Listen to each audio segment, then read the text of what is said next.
साधना भारती जी, मैं आपके पास आऊंगी, लेकिन जफर इस्लाम साहब पहले वो कह रहे हैं कि काम गिनाने के लिए है नहीं, तो अब यही गिनाते फिरेंगे कि उनके नेता कहां से चुनाव लड़ रहे हैं। बोलिए सैयद जफर इस्लाम साहब। देखिए, दो चीजें हैं। काम के बारे में मैं काम गिनाता हूं, उसके बाद ये बात है आस्था में, जिसकी आस्था है हिंदू धर्म में और जिन लोगों की आस्था है वो चाहते हैं कि योगी जी जो है वो वहां से लड़े, ये दोनों अलग अलग बात है। तो दोनों के बारे में बता देता हूं। ये हमने पहले बता दिया कि अगर मुहर लग गई पार्लियामेंट्री बोर्ड की तो वो जरूर लड़ेंगे, और ये पूरे प्रदेश की जनता की जो ख्वाहिश है उसको पूरा भारतीय जनता पार्टी की पार्लियामेंट्री बोर्ड करेगी। दूसरी बात, जहां तक विकास का काम है, आप देखिए, चाहे वो गरीब आदमी का हाथ थामने का काम हमारी सरकार ने किया, किसी को डायरेक्ट बेनिफिट ट्रांसफर से अगर अकाउंट खुलवाने का, अकाउंट में पैसा पहुंचाने का काम हमने किया। गरीब आदमी जिसके घर में अनाज ना हो उसके घर में राशन पहुंचाने का काम नहीं हमने किया। जिसके घर में इलेक्ट्रिसिटी नहीं है उसके यहाँ तो बिजली पहुंचाने का काम हमने किया। जिसके पास छत नहीं है उसको छत देने का काम हमने किया। आप देखिए हमने क्या नहीं किया। पानी नहीं पीने का तो हम पानी घर घर तक पानी पहुंचाने का काम कर रहे हैं।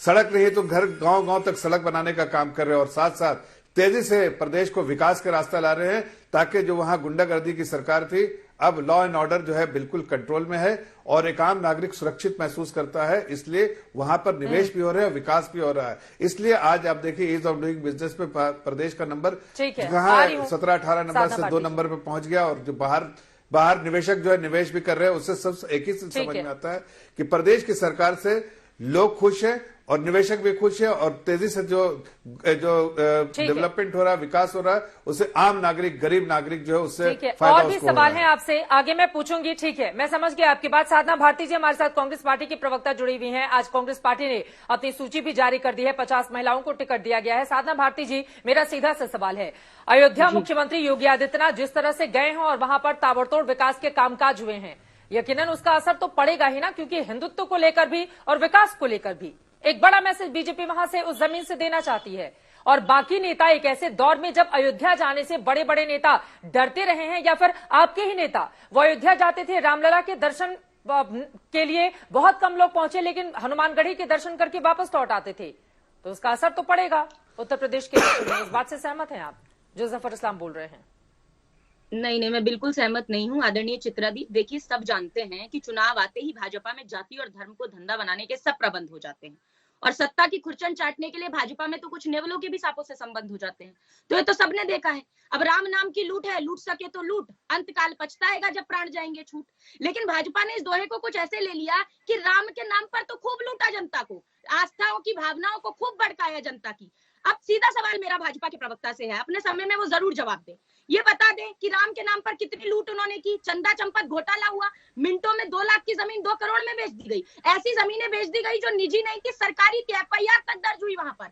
और ऐसी जमीनें जो 2 करोड़ की थी वो 18.5 करोड़ में बिक गई। 20 लाख की जमीनें 2 करोड़ में बिक गई। इतना बड़ा चंदा चंपत घोटाला हो गया, और उसके बाद राम जी कैसे बेड़ा पार लगा देंगे चित्रा जी, कि जब भगवान राम की माता कौशल्या के सतीत्व पर प्रश्न जिनके साथ ठगबंधन किया है भाजपा ने, संजय निषाद जी, उन्होंने लगा दिया। उन्होंने कहा कि राम दशरथ के पुत्र नहीं है। आज पूरा निषाद समाज संजय निषाद जी से नाराज है, क्योंकि निषाद राज जी ने तो भगवान राम के पैर पकाकर नदी पार कराई थी, गंगा मैया पार कराई थी। तो संजय निषाद जी से वो पूरा समाज नाराज है। लेकिन भाजपा अपना ठगबंधन तोड़ने को तैयार नहीं है, क्योंकि ये मंडल और कमंडल दोनों की नाव में पैर रखकर चुनावी वेतन नहीं पार करना चाहते हैं। हम तो कह रहे हैं ना चुनाव में मस्जिद की बात हो, ना शिवालों की बात हो, प्रजा बेरोजगार है, पहले निवालों की बात हो। अरे हमारी नींद को दिक्कत नहीं है, ना भजन से है ना अजान से है। हमारी नींद को दिक्कत किसानों को कुचलवाकर मरवाने वाले उस हैवान से है, और उन कातिलों को बचाने वाले हुक्मरान से है।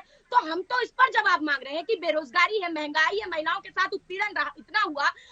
आपने सबने देखा है, आपके चैनल ने कितना कवरेज उसको दिया। हाथरस के अंदर जो हुआ, उन्नाव के अंदर कुलदीप सेंगर ने जो किया, सबने देखा है। तो उस पर जवाब दें और ये बताएं जफर इस्लाम जी की क्या ये राम जी को दशरथ का पुत्र मानते हैं कि नहीं मानते। बस इस बात का भी जवाब जरूर दे दें।